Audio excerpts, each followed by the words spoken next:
Mayor Karachi ने शहर में पानी का मसला हल होने की जल्द नवीद सुना दी है। कराची में गुफ्तगू करते हुए कहा कि शहरियों से किया गया वादा पूरा किया जाएगा। मुर्तजा बाहब ने K4 मंसूबे पर पेशरफ से आगाह किया। कहा कि मंसूबे से मुतालिक विफाक से दरकार इजाज़त मिल चुकी। मुर्तजा बाहब ने कराची में नया इंफ्रास्ट्रक्चर बनाने के आज़म जाहिर किया।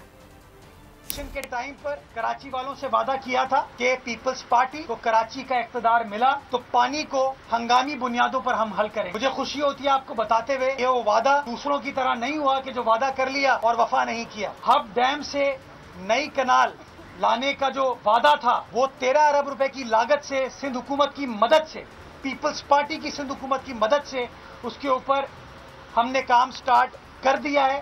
काम चल रहा है और इंशाअल्लाह ये कमिटमेंट है हमारी कराची वालों से कि 12 महीने में उस नए इंफ्रास्ट्रक्चर को हम ले करेंगे जो कि हब डैम से इंशाअल्लाह 200 MJD पानी लाने की कैपेसिटी हमारी हो पाएगी। सब्सक्राइब करें और बेल दबाएं ताकि कोई खबर रह न जाए।